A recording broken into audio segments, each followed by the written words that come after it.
Hi friends, കഴിഞ്ഞ ദിവസം ഞാനൊരു വീഡിയോ ചെയ്തിട്ടുണ്ടായിരുന്നു. കോഴിക്കോട് സംഗീതം എന്ന് പറയുന്ന ഹോട്ടലിലെ ജീവനക്കാരിയെ ഹോട്ടലുടമ ദേവദാസും അവരുടെ കൂടെ ഉണ്ടായിരുന്ന രണ്ടുപേരും ചേർന്ന് പീഡിപ്പിച്ചൊരു സംഭവം. അതിനെക്കുറിച്ച് വീഡിയോ നമ്മൾ ചെയ്തിട്ടുണ്ടായിരുന്നു. അത് വാർത്തകളിലൊക്കെ ഒരുപാട് കേട്ടിട്ടുണ്ടാവും. അപ്പോൾ ആ പ്രതികളെ അറസ്റ്റ് ചെയ്തു. ദേവദാസിനെ തൃശ്ശൂരിൽ നിന്ന് അറസ്റ്റ് ചെയ്തു. മറ്റുള്ള പ്രതികളായ സുരേഷും റിയാസും അവർ കോടതിയിൽ ഹാജരായിട്ടുണ്ട്. അപ്പോൾ ഇവരുടെ വാട്സപ്പ് സന്ദേശങ്ങളെല്ലാം പുറത്തു വന്നിട്ടുണ്ട്. ഈ പെൺകുട്ടി ആ ഹോട്ടലിൽ 3 മാസമായിട്ട് ജോലി ചെയ്യുകയാണ്. ജോലി ചെയ്യുന്ന ഒരു ജീവനക്കാരിയാണ്. അത് മാത്രമല്ല, അവിടെ ഹോട്ടലിൻ്റെ തൊട്ടടുത്തുള്ള ഒരു വാടക വീടാണ് ഇവർക്ക് വേണ്ടി എടുത്തു കൊടുത്തിരിക്കുന്നത്. പെൺകുട്ടിയും വേറെ 2 സ്ത്രീകളുമുണ്ട്. അപ്പോൾ ആ 2 പെൺകുട്ടികളും അവിടെ ഇല്ലാത്ത സമയം നോക്കിയിട്ടാണ് ഈ ഹോട്ടൽ ഉടമയ ദേവദാസും ഹോട്ടൽ ജീവനക്കാരായ സുരേഷും റിയാസും ഇവർ 3 പേരും ചേർന്ന് ആ പെൺകുട്ടിയുടെ വീട്ടിലെത്തുന്നത്, വാടക വീട്ടിലെത്തുന്നത്.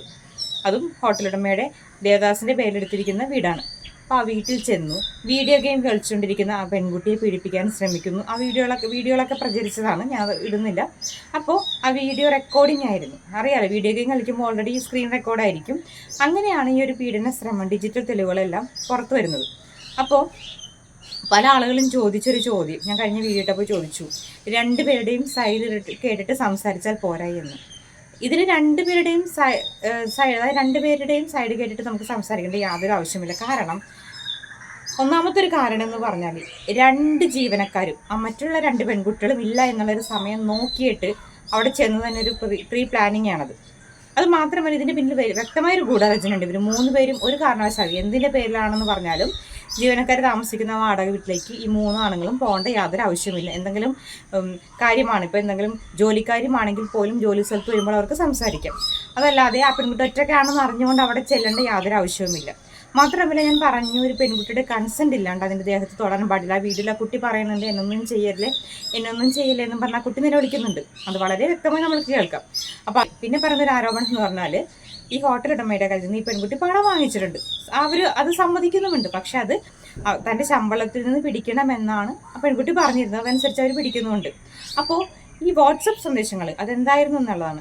വാട്സപ്പിൽ പറയുന്നത്, ഈ ഹോട്ടൽ ഉടമ ദേവദാസ് എന്ന് പറയുന്ന വ്യക്തി ആ പെൺകുട്ടിയുടെ വളരെ മോശമായ രീതിയിലാണ് സംസാരിച്ചുകൊണ്ടിരുന്നത്. ലൈംഗിക ചുവയുള്ള സംസാരം, ആ പെൺകുട്ടിയുടെ ശരീരത്തെക്കുറിച്ചുള്ള വർണ്ണന, അങ്ങനെയൊക്കെ ആയപ്പോൾ ആ കുട്ടി പറഞ്ഞ്, ഇങ്ങനെ എന്നോട് സംസാരിക്കാൻ പാടില്ല, ഇതുപോലത്തെ മെസ്സേജുകളൊന്നും എനിക്ക് അയക്കരുത് എന്ന് പറഞ്ഞാൽ ഞാൻ ഈ ജോലി നിർത്തി പോകുമെന്ന് പറഞ്ഞപ്പോൾ ക്ഷമാപണം നടത്തി.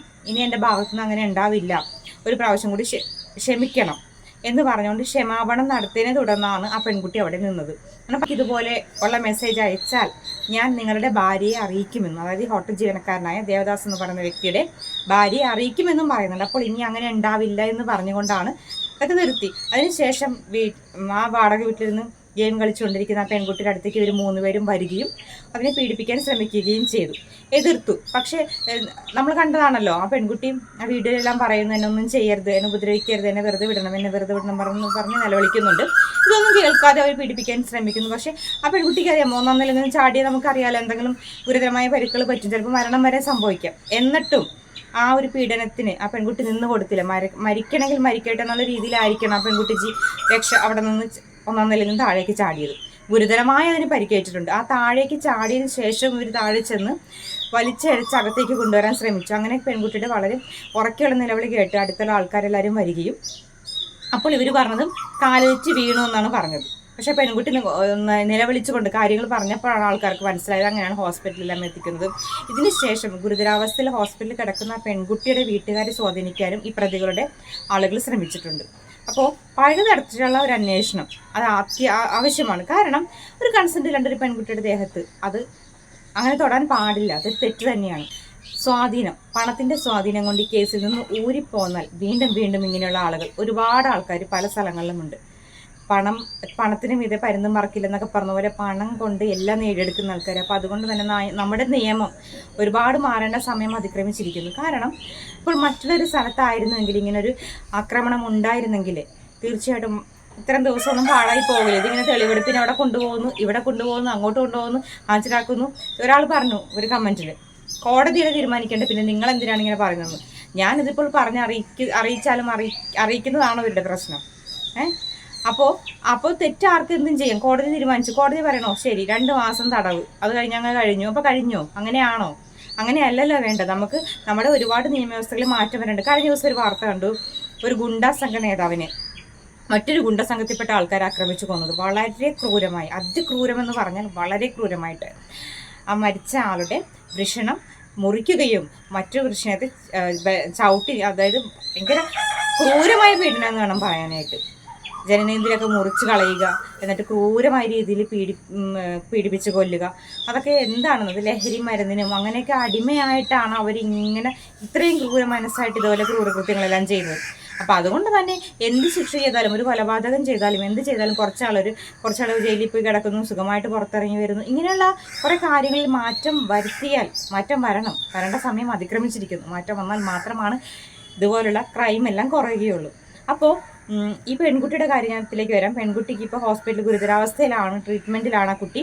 എന്തായാലും പ്രതികൾ കുറ്റം സമ്മതിച്ചിട്ടുണ്ട്. അപ്പോൾ അവർക്ക് തക്കതായ രീതിയിലുള്ള ശിക്ഷ കിട്ടണം. കാരണം ഇതുപോലെ പല സ്ഥലങ്ങളിലും ഈ പെൺകുട്ടി പണം വാങ്ങിച്ചൊരു കാര്യം പറയുന്നുണ്ടല്ലോ, പണം എന്ന് വാങ്ങിക്കുക എന്ന് പറഞ്ഞു കഴിഞ്ഞാൽ, ഇത് ഞാൻ അന്നും പറഞ്ഞു, ഇത് ആദ്യമായിട്ട് ചെയ്യുന്നൊരു കാര്യമല്ല. എല്ലാവരും പൈസക്ക് ബുദ്ധിമുട്ടുള്ള ആൾക്കാർ ജോലി ചെയ്യുന്ന സ്ഥാപനങ്ങളിൽ നിന്ന് പണം വാങ്ങിക്കും, അഡ്വാൻസ് പോലെ വാങ്ങിക്കും, എന്നിട്ട് കുറച്ച് അവരെ സാലറിന്ന് പിടിക്കാനും പറയും. അത് ലോകത്ത് ആദ്യമായി നടക്കുന്ന കാര്യമൊന്നുമല്ല. അപ്പോൾ നമ്മുടെ കയ്യിൽ പൈസ ഉണ്ടെങ്കിൽ നമ്മൾ ജോലിക്കൊന്നും പോകില്ലല്ലോ, വീട്ടിൽ വെറുതെ ഇരുന്നാൽ പോരെ. പണം ഇല്ലാത്തത് കൊണ്ടാണല്ലോ ജോലിക്ക് പോകുന്നത്. ഇപ്പോൾ എന്തായാലും അത്യാവശ്യം വന്നപ്പോൾ ചോദിച്ചതായിരിക്കാം.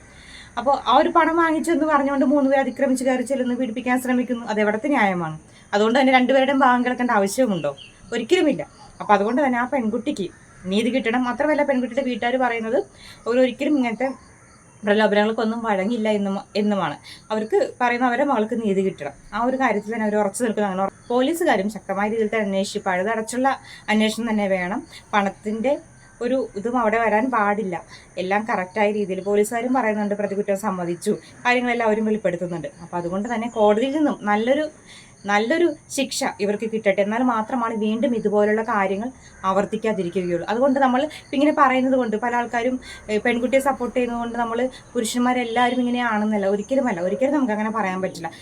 ഇതുപോലത്തെ ആൾക്കാർ, ഇതുപോലെ മാനസിക വൈകൃതമുള്ള ആൾക്കാരെ കുറിച്ചാണ് സംസാരിക്കുന്നത്. ഒരുപാട് ആൾക്കാർ, നല്ലവരായ ആളുകളുണ്ട് നമ്മുടെ ലോകത്ത്. അല്ലാണ്ട് എല്ലാ പുരുഷന്മാരും മോശമാണെന്നല്ല ഞാൻ ഈ വീഡിയോ കൊണ്ട് ഉദ്ദേശിക്കുന്നത്. അപ്പോൾ നല്ല രീതിയിൽ ജീവിക്കുന്ന, മാന്യമായി സ്ത്രീകളെ ബഹുമാനിച്ചും ഒക്കെ ജീവിക്കുന്ന ഒരുപാട് ആൾക്കാരുള്ള സ്ഥലത്ത് തന്നെയാണ് നമ്മൾ ജീവിക്കുന്നത്. പക്ഷേ അവിടെ കുറച്ച് ആൾക്കാർ ഇതുപോലെ മാനസിക വൈകൃതമായിട്ട്, ഇതുപോലെ അല്ലെങ്കിൽ ഒരു ജോലി സ്ഥലത്ത് വരുന്ന ഒരു പെൺകുട്ടിയോട് ഇത്രയും മോശമായി ആ പെൺകുട്ടിയുടെ ശരീരത്തെക്കുറിച്ച് വർണ്ണിക്കുന്നു. നീയാണ് ഈ ഹോട്ടലിൻ്റെ മാലാഖ എന്ന് പറയുന്നത്, നീ പോകരുത്, നീ ഈ ഹോട്ടലിൻ്റെ മാലാഖിയാണെന്നൊക്കെ പറയുന്നു. അതൊക്കെ എന്ത് മോശമായ കാര്യമാണ്. അയാളൊരു ഹോട്ടൽ ഉടമയാണെന്നുള്ളൊരു കാര്യം പോലും മറന്നുകൊണ്ട് അവിടുത്തെ ജോലിക്കാരുടെ ഇത്രയും മോശം, അതും അവർക്ക് ഇഷ്ടമില്ല. അങ്ങനത്തെ ഒരു സംസാരത്തിന് ആ കുട്ടി ഓക്കെ സമ്മതിച്ചു, 2 പേരും തമ്മിലുള്ള സംസാരം അങ്ങനെയൊക്കെ ആയിരുന്നു എന്നൊക്കെ ആണെങ്കിൽ നമുക്ക് പിന്നെയും വിചാരിക്കായിരുന്നു. ഇത് ആ കുട്ടി അതിൽ പറയുന്നുണ്ട്, എനിക്ക് ഇങ്ങനത്തെ സംസാരങ്ങളൊന്നും താല്പര്യമില്ല, മേലെ ഇതുപോലത്തുള്ള ഒരു ചാറ്റ് എൻ്റെ അടുത്ത് ചെയ്യരുതെന്ന് പറഞ്ഞിട്ട് വീണ്ടും ചെയ്യുമ്പോൾ അയാളുടെ ഒരു മാനസിക വൈകൃതം തന്നെയാണ് അവിടെ വെളിപ്പെടുത്തുന്നത്. അപ്പോൾ അതുകൊണ്ട് തന്നെ ഇവർക്ക് വളരെ നല്ല രീതിയിലുള്ള ശിക്ഷ കിട്ടണം. എന്നാൽ മാത്രമാണ് ആ പെൺകുട്ടിക്ക് നീതി ലഭിക്കുകയുള്ളൂ. ഇനി ഇതുപോലൊരു ആർക്കും ഒന്നും സംഭവിക്കാതിരിക്കട്ടെ. Thank you so much.